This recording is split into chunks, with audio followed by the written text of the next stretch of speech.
Monika Cieszka, bonjour. Bonjour Olivier. Vous êtes enseignante, chercheuse en storytelling et vous avez consacré votre thèse aux héros dans les séries policières américaines de 1968 à 2008. Si je vous reçois aujourd'hui, c'est pour parler des séries, puisque c'est un thème que nous n'avons jamais abordé jusqu'ici. Et on va s'intéresser à ça. Vous y avez consacré une thèse. Et c'est un objet qu'on considère comme indigne de la culture savante d'habitude. Vous y avez prêté attention. Il faut dire que les séries sont de plus en plus complexes, de plus en plus riches. On en parlait ensemble, Bureau des légendes, Mad Men, Lost. Mais qu'est-ce qui devrait nous amener à nous intéresser aux séries aujourd'hui pour comprendre notre environnement?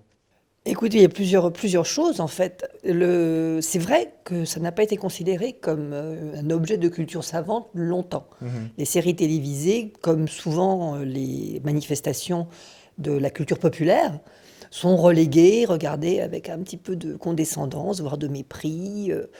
Et ça a toujours existé, puisque même quand vous parlez du discours feuilletonnant, des feuilletons, Alexandre Dumas, Eugène Sue, dans la presse, si vous lisiez à l'époque les critiques faites par la culture savante à l'époque sur ce type de feuilleton, eh bien c'était exactement les mêmes. C'était que c'était trop radical, abaissant, trop mélodramatique, tout y passait. Donc vous voyez, ça c'est quelque chose qu'on retrouvera aussi dans la BD, dans le rock, enfin toujours cette espèce de temps qu'il faut pour qu'une manifestation d'amour populaire pour une forme d'expression artistique arrive à avoir finalement un petit peu être reconnue par la culture savante et objet d'étude.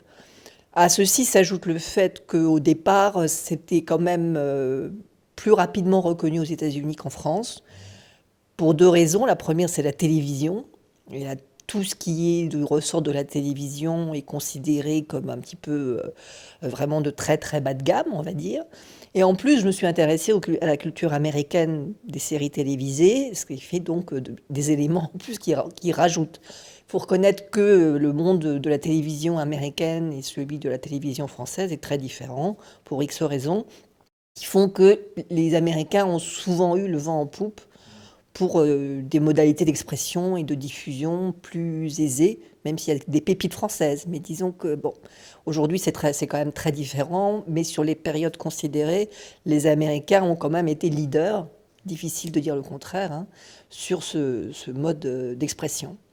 Et je me suis, à partir de là, intéressée, parce que j'étais très intéressée par ces séries, intéressée par le succès, par la résonance qu'elles avaient dans l'univers de tous les jours, le fait qu'on parle des héros, de la série d'hier, de l'épisode, etc. Et à partir de là, j'ai pensé que vraiment c'était un objet d'étude digne de ce nom. Encore une fois, aujourd'hui, en France aussi, hein, c'est devenu complètement des sujets d'études fleurissent, les colloques sont passionnants. Et vraiment, le temps est rattrapé de ce point de vue-là, en tout cas. Oui, il y a une écriture qui est beaucoup plus riche dans les séries d'aujourd'hui, qui a 10, 15, 20, 30 ou 40 ans, c'est évident. Le spectateur est beaucoup plus averti, il a une expertise dans le regard qui n'existait pas auparavant. Mais vous avez raison de ramener ça aussi au 19e siècle, l'écriture feuilletonesque, puisque la série reprend cette construction. On est en attente de qu'est-ce qui va se passer d'une semaine sur l'autre. Et les Américains ont été très forts dans la construction narrative des séries, notamment avec des chaînes qui étaient des chaînes privées, qui n'étaient pas soumises donc au modèle de la publicité et qui avaient donc une très très grande liberté créative. Mais l'autre point, c'est ce que vous venez de souligner, et ce qui est important, c'est justement cette prise avec le temps en fait, de la série. L'écriture des séries permet de raisonner avec ce qui se passe autour. Oui, absolument. Et c'est le temps dans les deux versions, en fait. Le temps au sens que vous avez du temps pour installer des personnages. C'est clair et certain, hein. C'est ce qui fait que vous vous attachez à des personnages et que même des années plus tard, vous parlez de séries qui parfois peuvent paraître un petit peu vieillies, mais j'ai quasiment grandi avec tel ou tel personnage, hein. Prenez Friends et d'autres séries, Grey's Anatomy pour une grande partie de la génération aujourd'hui. Quoi qu'on pense des séries et tout, et Dieu sait que Friends est devenu aussi maintenant un objet d'étude tout à fait sérieux, mais on grandit aussi parce que les séries se développent, se déplacent dans le temps. Ça, c'est une première chose. Et puis le temps aussi, le temps au sens monde contemporain. Les séries questionnent, parfois de façon détournée, de façon amusante, mais de façon aussi très, très directe et très crue. Et c'est pour ça aussi que On parlait de Friends à l'instant. Dans Friends, vous avez des questions qui se posent sur l'homosexualité, l'homophobie, sur la liberté sexuelle, des choses qui n'étaient pas tellement abordées par ailleurs. Et on redécouvre que derrière des modalités parfois amusantes, en fait, vous avez des interrogations sur l'époque qui nous entoure. Et d'ailleurs, il y a eu des études appelées que les séries, tout comme les romans, étaient les miroirs de nos vies. Alors nous sommes dans une perspective plus de management, puisque nous avons une école de commerce et de management. Vous avez écrit un article dans un livre qui a été consacré à la question du management dans les séries, qu'on va voir apparaître ici. Vous vous êtes intéressé à une autre figure emblématique et très charismatique qui a certainement bercé l'enfance de certains d'entre nous, le Dr House. Dr House intervient dans le milieu médical et pourtant vous en faites, disons, un miroir de ce qu'on peut penser de certaines techniques managériales.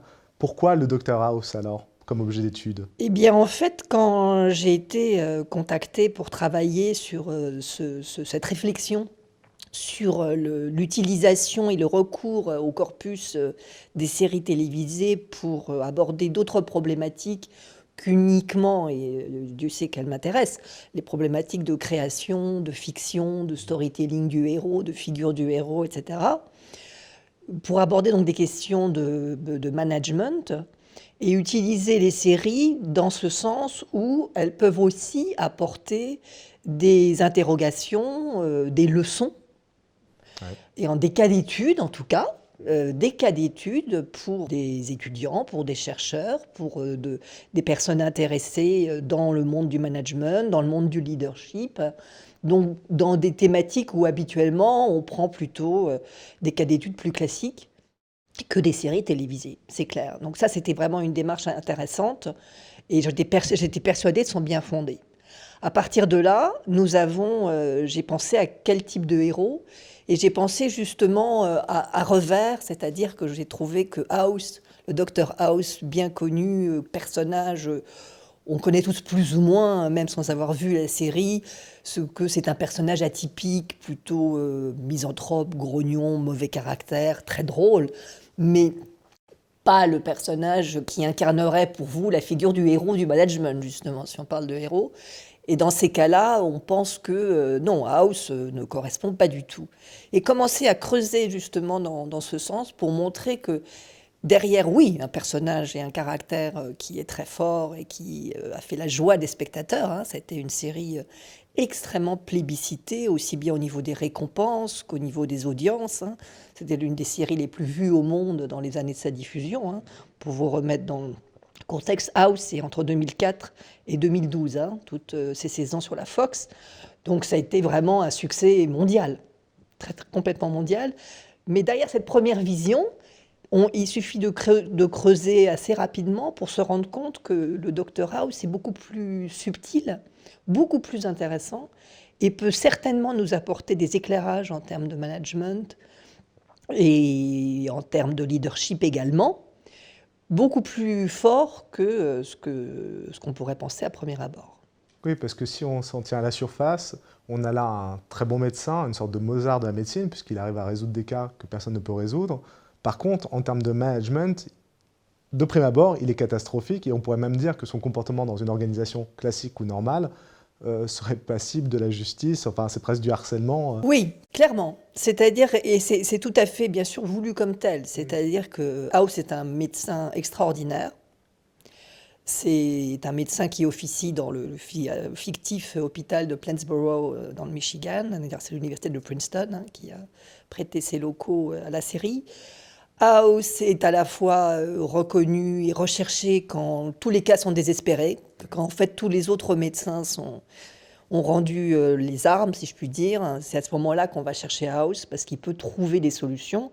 Donc il y a ce niveau d'expertise qui légitime sa fonction. De ce point de vue-là, la question ne se pose pas. C'est clair qu'il est un expert. Ce qui ne veut pas dire, on y reviendra, qu'il ne se trompe pas. Hein. C'est pas un dieu hein, non plus. Mais en tout cas, il a un niveau d'expertise très très fort, très considérable. Et à côté de ça, il a, et dès le pilote, dès le tout début de la série, un sens des relations humaines assez détestable. Il est totalement, il apparaît comme complètement misanthrope. Il a un humour horriblement caustique. Il est très déstabilisant. Et la façon dont il traite ses jeunes coéquipiers, ses jeunes internes, est absolument affreuse. Enfin, au départ, on se dit, mais mon Dieu, jamais, en tant que figure fictionnelle, c'est un régal. Mais mon Dieu, jamais je voudrais travailler avec quelqu'un comme ça, ou avoir à gérer dans mon équipe un house, si je puis dire, en dépit de son niveau d'expertise, mais ça doit être absolument épouvantable.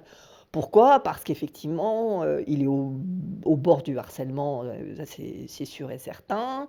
Il est très caustique, il est très critique, il a un sens de la répartie, les dialogues sont savoureux, mais un sens de la répartie absolument terrible. Il interrompt continuellement, il répond, il va dans les recoins les plus secrets et les plus personnels des individus en face de lui. Et il en agit de même avec les patients quand il veut bien les voir, parce qu'a priori, il refuse de voir les patients, puisque selon lui, everybody lies, hein, tout le monde ment, donc c'est pas la peine de voir les patients non plus, ce qui peut tout de même paraître déroutant. D'autant plus déroutant pour ceux qui sont censés le gérer, puisqu'un médecin qui refuse de voir les patients, il refuse de faire les consultations de l'hôpital, il refuse de suivre les process, enfin, il refuse tellement de choses que, bien entendu, tous ces signaux font que, à la fois, c'est un vrai plaisir pour le spectateur, parce que quelle vengeance par rapport à tout ce que nous avons à subir dans la vie du travail tous les jours, mais à la fois, c'est absolument, mon Dieu, dans la vraie vie, je ne voudrais jamais rencontrer quelqu'un comme House. Et pourtant. C'est intéressant parce que ce que vous dites là sur les process, ça me vient en vous écoutant, c'est là où il y a un caractère vraiment héroïque chez House, c'est qu'il ne se cache pas derrière des process qui protègent les individus, il s'expose en tant que personne et c'est lui qui prend les risques aussi. Donc c'est aussi le côté jubilatoire qu'il peut y avoir derrière ça. Clairement, c'est-à-dire qu'à la fois il refuse les process inutiles, Ouais. et il y en a quand même beaucoup, mais les process qui rassurent, les process qui sont là pour finalement générer des process, etc., etc. Ça, je crois que beaucoup peuvent voir assez vite ce vers quoi on peut aller. Il les refuse ouvertement, donc il ne cherche pas à se cacher ni des refus, ni de la prise de risque, qu'il assume complètement. Donc de ce point de vue-là, il devient très vite assez non seulement réconfortant pour le spectateur, qui aimerait bien, comme ça, squeezer toutes les réunions inutiles, tout le temps passé à ceci, à remplir des documents, à remplir des bases de données, et j'en passe. Et à la fois, il est héroïque parce qu'il prend ce risque que personne ne voudrait prendre. Rappelons-nous en plus que nous sommes dans le contexte d'un hôpital. Donc là, la prise de risque, elle va très vite c'est la mort. Enfin, c'est les patients, c'est la mise en danger, c'est la mise en danger d'autrui, c'est la mort. Donc c'est très dramatisé par le fait que là, c'est des contextes où les prises de décision peuvent arriver en tout cas à des résultats terribles. C'est vrai que c'est un hôpital et c'est vrai que c'est un lieu où on s'attend à voir de la bienveillance, de l'empathie. Et dans le discours actuel, c'est vrai qu'on insiste beaucoup aussi sur un management bienveillant, empathique. Absolument. Ce que n'est pas du tout le Dr House. Absolument pas. Et ce qu'il ne veut absolument pas être. À plusieurs reprises, il va affirmer que justement, il dit à un moment donné que la gentillesse est tout à fait surconsidérée. Il le répète, il l'assure, et il trouve qu'au contraire, c'est une très très mauvaise chose. Pour lui, c'est justement cette bienveillance qui est un petit peu comme un décor donné dans toutes les relations humaines, au contraire, les amoindrit, les affaiblit, et finit par ne pas arriver à son bon résultat. Donc ça, il le dit et il l'affirme. Hein. Il dit que c'est complètement surestimé. Ce qui, dans le discours actuel, peut paraître totalement déroutant. C'est le moins qu'on puisse dire. Par contre, il y a un autre type de management qui est dans l'air du temps et dont on entend parler, c'est le management agile. Et là, vous voyez un lien entre le management à la house et le management agile. Clairement. Parce que rappelons un petit peu le management agile. Hein. Le management agile, il est issu des années 90 à peu près. Hein. C'est années 90 et puis le manifeste est de 2001. Donc c'est dans ces années-là où il se met en place. Il vient en fait de naissance du développement des logiciels. Hein. C'est sa première famille, si je puis dire. Et les grandes idées du management agile, c'est qu'il faut s'opposer au taylorisme et au découpage des tâches, à l'effet de toute tâche ponctuée par des validations, pour quelque chose de beaucoup plus dynamique, beaucoup plus itératif, avec des objectifs très courts et des réponses très courtes, et que chaque objectif, en fait, est testé, finalement, très rapidement, et non pas, si vous voulez, par rapport à une planification qui est bien faite, bien ordonnée et un petit peu en effet tunnel. Le management agile dit que non, qu'il faut segmenter, aller très vite, faire des petites équipes dynamiques et avancer et remettre en fait les objectifs avancent au fur et à mesure. Attention, ça ne veut pas dire que le management agile, c'est du n'importe quoi, qu'il n'y a pas de contrat, qu'il n'y a pas de documentation, qu'il n'y a pas des process. Hein. Parce qu'on peut tomber aussi, et beaucoup de critiques ont été faites en disant oui, mais enfin, c'est du grand n'importe quoi. Non, pas du tout. Et c'est un petit peu comme notre Dr House. Hein.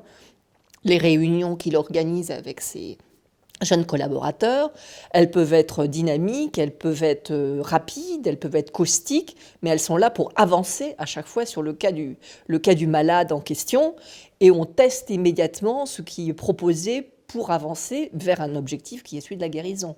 Le management agile, c'est ça, c'est qu'à chaque fois on teste, on avance. Oui, d'ailleurs, le mouvement que je fais, hein, qui est un mouvement de rotation et de dynamisme pour avancer vers les objectifs, pour aller plus vite et pour ne pas se retrouver finalement justement dans des process qui engourdissent, qui segmentent et engourdissent. Donc il est aussi transdisciplinaire, le management agile. Hein. Ce n'est pas quelqu'un où vous avez d'abord les équipes de développement, le marketing, ou alors d'abord le marketing, le développement, enfin, vous voyez, où chacun est un peu segmenté dans son silo. Non, non, pas du tout. Hein. Donc de ce point de vue-là, House justement est une excellente métaphore de ce management, parce que fait-il House ? Il va faire une enquête, si on peut dire, sur lui, son problème, c'est le cas à traiter. Son objectif, c'est la guérison du malade. Hein. Donc de ce point de vue-là, l'objectif, il est à la fois sacralisé, parce que c'est une question... En général, quand ça arrive chez House, c'est une question de vie ou de mort. La question ne se pose pas à ce niveau-là. Et de l'autre côté, il faut qu'il arrive à trouver là où la médecine traditionnelle n'a pas trouvé. Donc pour ça, que fait-il ? Il a vraiment des méthodes en fait. Il n'a pas le savoir parfait, hein, loin de là. Il a énormément d'expertise, c'est clair, mais cette expertise, il l'acquiert continuellement dans la confrontation des réunions qu'il organise avec ses jeunes collaborateurs et dans finalement le test continuel des décisions qui sont prises, des prises de risques qui sont prises. Hein. Donc il a encore une fois, hein, le risque il est capital, hein, parce que c'est quand même la vie ou la mort. Donc bien sûr, c'est l'avantage, si je puis dire, fictionnel de l'hôpital, hein, c'est que tout le monde comprend très vite les enjeux hein, qu'il y a derrière cela. Et puis House va finalement collecter les informations, mais aussi être transdisciplinaire, je le disais il y a quelques instants, au sens où il va lancer par exemple ses jeunes coéquipiers pour fouiller dans le passé des patients. Et là, c'est pas le passé, c'est pas le dossier administratif du patient. Il va les envoyer dans les appartements, il va faire fouiller les poubelles, enfin, il va mélanger. Donc, il est complètement transdisciplinaire. Hein, il va mélanger les différentes sources d'informations pour arriver à essayer de trouver comment avancer sur le cas à traiter. Oui, ce qui demande de se laisser du temps aussi pour pouvoir voir des idées germer, aller chercher des idées, avoir des collaborateurs qui proposent, qui sont en situation de confiance pour donner leurs pistes de recherche. C'est ça le management qui met en place aussi, c'est-à-dire... Exactement. Et il les pousse. Alors il les déstabilise pour les stabiliser en fait, pour les obliger à réfléchir par eux-mêmes, pour les obliger à avancer des suppositions, pour aussi les obliger à accepter d'avoir tort. Alors, bien sûr, encore une fois, on est dans une fiction, donc il a une façon de les renvoyer dans leur but qui est dur, qui est très drôle, mais pour le spectateur très drôle. Mais derrière ça, le but de cette confrontation qu'il a avec ses jeunes collaborateurs, c'est de leur apprendre à tout le temps confronter les idées, à tout le temps chercher à avancer, à tout le temps tester, à tout le temps être dans une dynamique, voyez, qui fait qu'on peut avancer sur leur projet à eux, qui est la guérison du malade. Et là, il y a une idée qui me semble vraiment fondamentale dans votre article, qui m'a beaucoup plu, parce que c'est quelque chose qui est presque phobique dans l'entreprise, c'est la question de l'erreur. Oui. On peut pousser à condition qu'on accepte l'erreur de l'autre et qu'on continue à progresser et à avancer. C'est le cas chez House, qui tolère, plus que tolère d'ailleurs, qui dit que l'erreur est intrinsèque au raisonnement et à la réflexion. Et ça, c'est vraiment une de ses forces. Clairement. Ça, c'est clairement, c'est là où la série est extrêmement, à la fois forte et très subtile. Où quand vous commencez à rentrer vraiment dans les épisodes, et d'ailleurs, elle a été énormément étudiée, toutes les questions sont abordées de façon extrêmement subtile parce que d'un côté, il y a l'expertise de House, mais cette expertise, c'est pas un savoir, c'est pas l'image du professeur bienveillant qui aurait la connaissance infuse, qu'il diffuserait plus ou moins, si je puis dire, de façon presque paternaliste et bienveillante à ses jeunes collaborateurs. House est dans une dynamique de confrontation, et dans cette confrontation, il sait qu'il y a l'erreur. Et l'erreur, il ne la balaie pas du revers de la main. Il distingue en fait l'erreur de la responsabilité de l'erreur d'une façon extrêmement subtile et jamais, jamais rivée à une seule frontière. C'est-à-dire que l'erreur est humaine par définition, et pour avancer, il faut faire des erreurs. Et il faut accepter et survivre à ces erreurs. Mais, donc ça, c'est une première démarche. C'est-à-dire, à un moment donné, vous avez l'un de ses collaborateurs qui, effectivement, suite à une erreur, a provoqué le décès du patient. Et il est totalement défait, quoi. Il est lui-même, il est presque au bord d'arrêter la médecine. Et House va le pousser à lui dire que non, il faut qu'il accepte, qu'il faut accepter que cette erreur, elle a été faite, elle a existé, et qu'il faut justement que cette erreur ne l'empêche pas de continuer à vouloir progresser et à devenir un bon médecin, et finalement, elle ne le fiche pas par peur de l'erreur, à ne plus rien faire, ce qui est complexe, hein, vous le reconnaîtriez vous-même, hein, c'est assez compliqué. Mais d'un autre côté, House est extrêmement juste, c'est-à-dire l'erreur reste une erreur. Il refuse aussi, il y a eu le très bel épisode qui est dans la saison 1, l'épisode 21, qui s'appelle Les leçons, parce qu'il est obligé de faire House est obligé d'aller faire un cours à des jeunes. Il a des étudiants, il veut pas, déjà il n'aime pas faire des consultations, alors des cours encore moins, mais là il est obligé de le faire.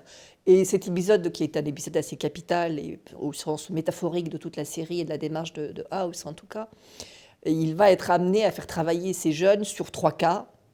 Et bien entendu, à chaque fois, le risque de tuer le patient est absolument énorme.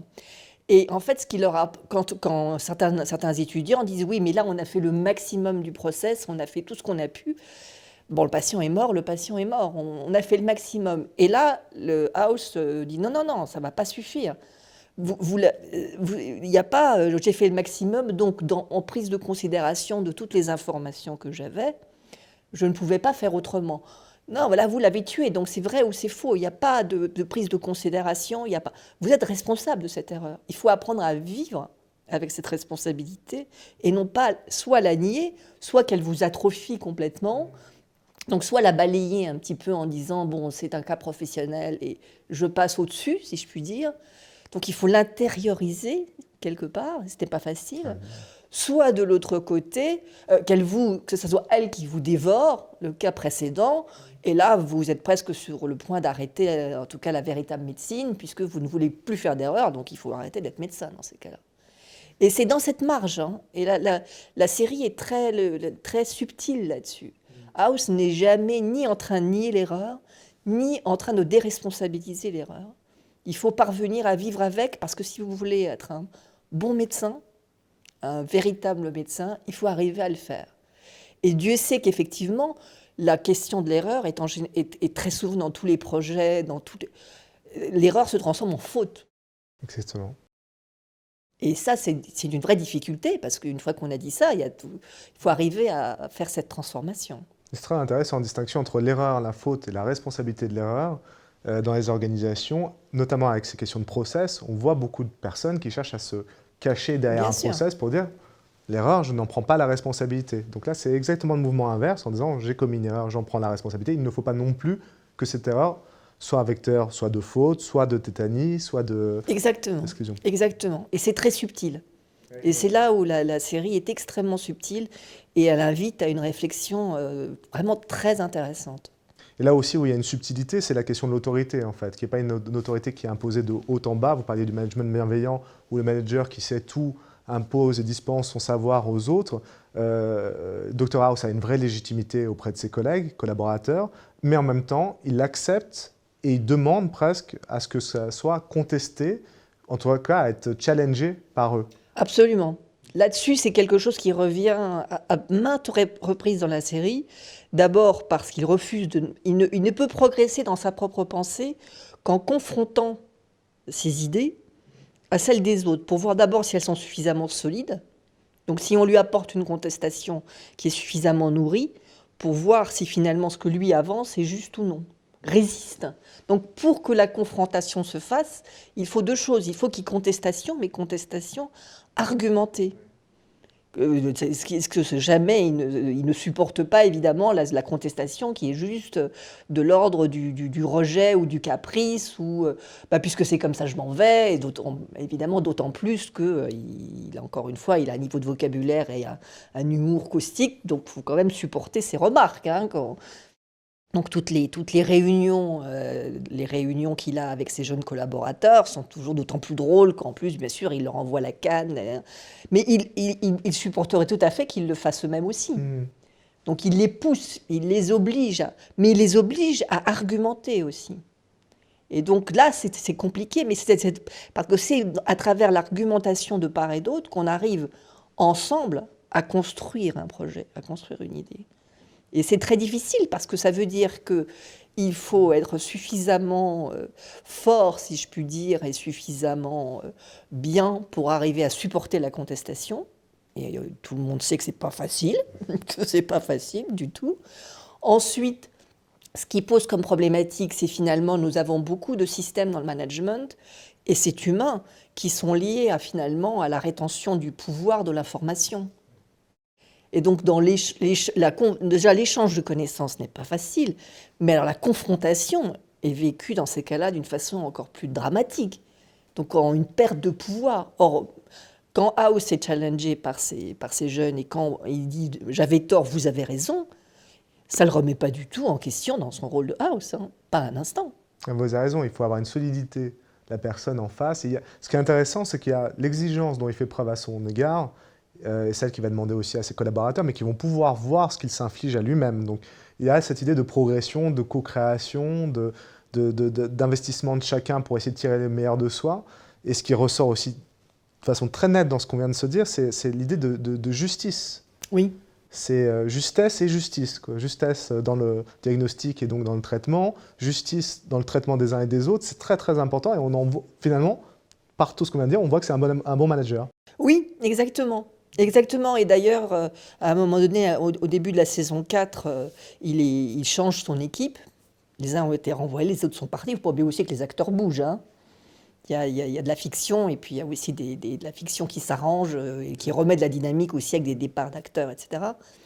Et quand il a des méthodes de recrutement, c'est les 2 premiers épisodes de la saison 4 qui sont absolument hallucinants. Puisqu'il y a des jeux, il y a des espèces il y a des concours, il dit que bien sûr que seuls les meilleurs survivront, enfin c'est absolument atroce. Après il leur lance des défis d'aller chercher le bikini, enfin je crois que c'est même la petite culotte de la directrice de l'hôpital, enfin c'est des choses complètement hallucinantes. Mais pour voir s'ils sont capables de contester l'autorité, de travailler en équipe, d'accepter qu'ils ne savent rien, et surtout de confronter leurs idées continuellement. Et ça, c'est important, parce qu'ensuite, quand il aura de temps en temps, et quand il voit des personnes qui sont ou hyper brillantissimes, mais très solitaires, il ne les prendra pas. Parce que pour lui, la progression ne se peut faire qu'en équipe.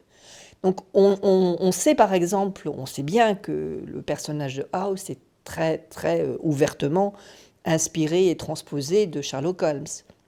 Et de multiples références qui sont faites dessus, sur aussi bien l'addiction aux drogues, sur la musique, sur House et Wilson, Holmes et Watson, Holmes, Holmes, House, l'adresse, ils ont exactement, c'est aussi 221 Baker Street, enfin, il y a plein, Irène Adler, voilà, il y a plein de, vraiment, il y a plein de références qui sont complètement explicites, hein.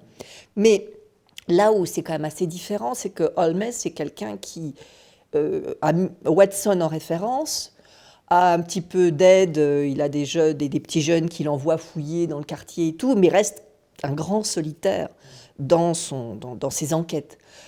House n'a absolument pas cette vision-là. C'est une figure singulière, mais c'est pas du tout une figure. Il ne peut pas être seul. Quand il est seul, son esprit s'étiole. Donc il a besoin de la confrontation continuellement, et c'est ça qu'il cherche aussi dans ses coéquipiers. Il a beau être comme ça, une figure extrêmement hiérarchiquement très très forte, parce que bien sûr il irradie, et puis il est magnifiquement interprété, etc., etc. Mais il est charismatique, mais il a besoin, son esprit et son travail et son efficacité reposent sur son équipe. Le personnage est extrêmement subtil, extrêmement intéressant, et pas du tout aussi caricatural, tout en l'étant dans le jeu dramatique et dans le plaisir qu'on en retire également. Mais je pense qu'on a invité les étudiants à aller revoir Dr House et un certain nombre de séries en voyant toute la subtilité qui peut s'y cacher, que ce soit Dr House, Dexter, Lost, Mad Men. On peut avoir un regard managérial sur ces séries et on pourra avoir d'autres types de regards. Clairement. Merci beaucoup, Monica. Merci à vous, c'était un plaisir.